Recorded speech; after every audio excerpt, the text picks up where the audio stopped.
From a product suite to making subscriptions sweet, Adobe has a design for wowing the markets.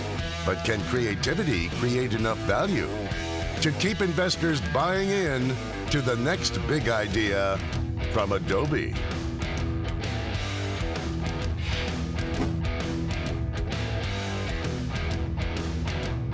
We're out here in Silicon Valley, and honestly, we couldn't have picked a better time. With the whole market getting annihilated yesterday on China worries, and then bouncing back today, this is exactly the moment when you should think about picking at high-quality, secular growth companies, especially in the tech sector. Companies like the Cloud Kings, which have almost no exposure to the PRC.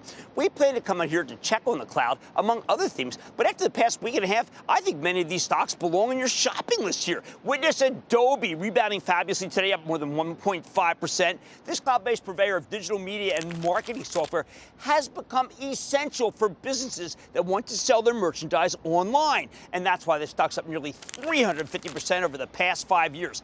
And with Adobe down almost $20 from its recent highs, hey, call me enticed, but don't take it from me. Earlier today, we got a chance to speak to Shantanu Narayen. He's the bankable chairman, president, and CEO of one of my favorites, Adobe. Take a look. Shantanu, in the time we've known each other, I have seen your company go to great heights. I now have to ask you, can you do digital commerce without intersecting with Adobe? It seems impossible to go without you.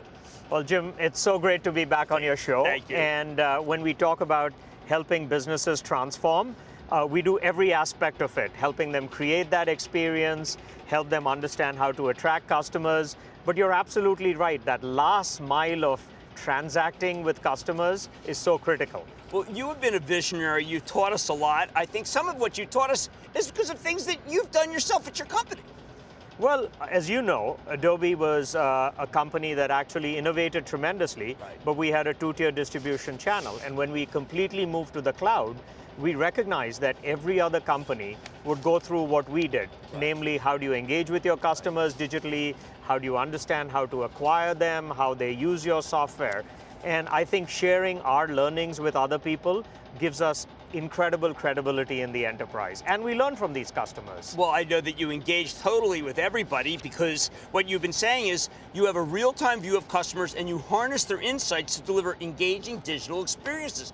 So you're cooperative with everybody. It's not just you're just giving them something. You're working with them after they get it.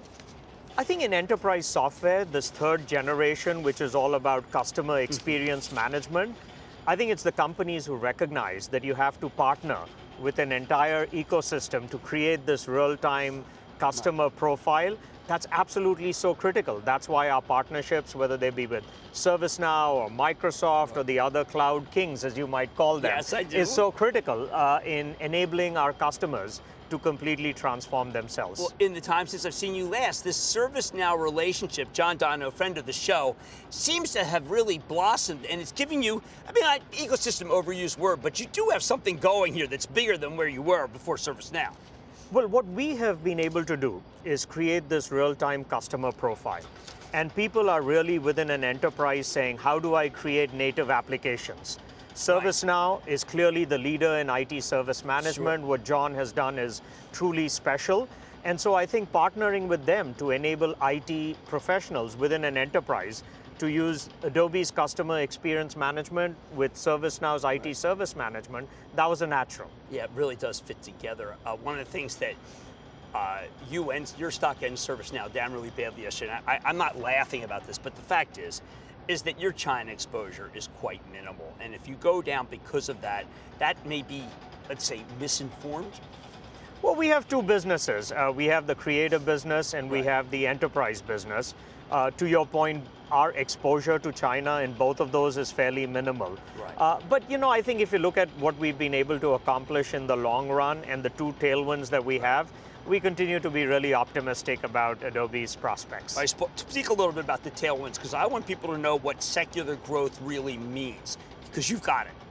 Well, creativity, design and creativity have never been more important. We talked earlier about everything has a screen.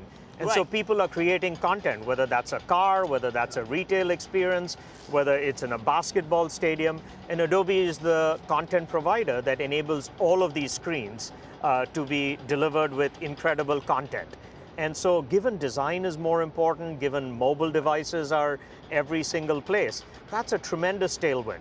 And then secondly, when people look at what's happening with Amazon trying to get into their businesses, Right. the need to transform is also front and center for every C-level executive.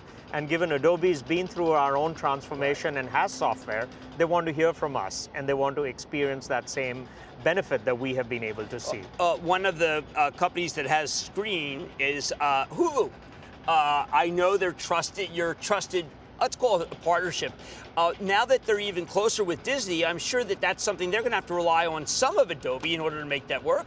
Jim, you and I have talked about how video is explosive. Just incredible. And I think, what Disney is doing both with their own service as well as with, more control of Hulu is really saying people are consuming more and more content digitally.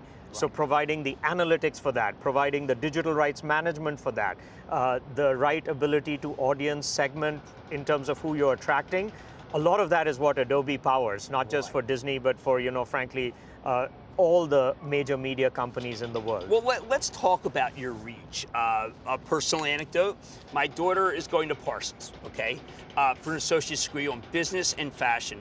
And I said, do you use Adobe? She goes, Dad, it comes with the tuition. This is happening, isn't it? You talk about K through 12. You talk about whole countries. It comes with the tuition. How did this happen that you're integrated into so many programs in schools around the world?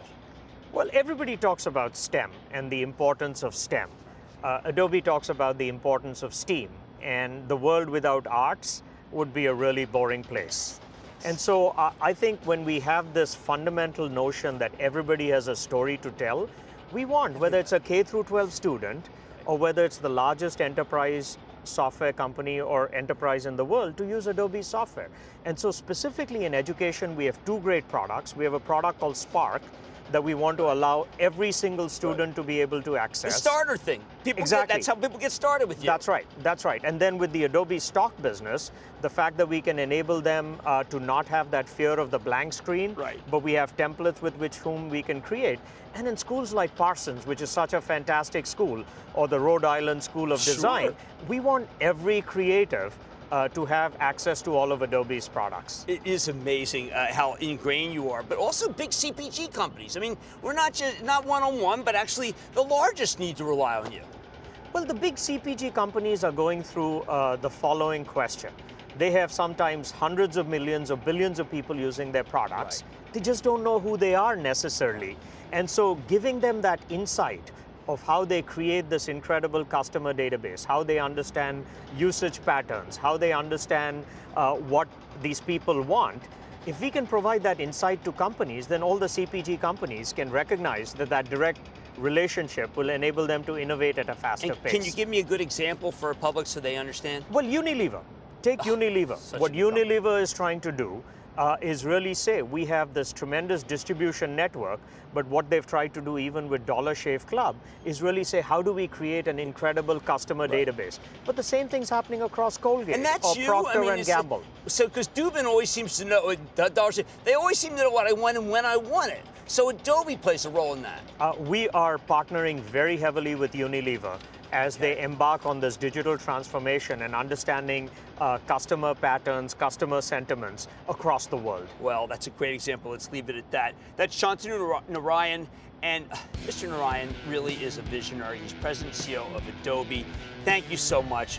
What a great thing you're doing for the world, democratizing everything. It's great to be here. Everybody's creative. Thank you. Booyah! Jim Cramer here from Mad Money. Thanks for watching CNBC on YouTube. Click here to subscribe and get the jump on my exclusives with CEOs, plus market news, investing advice, and a whole lot more.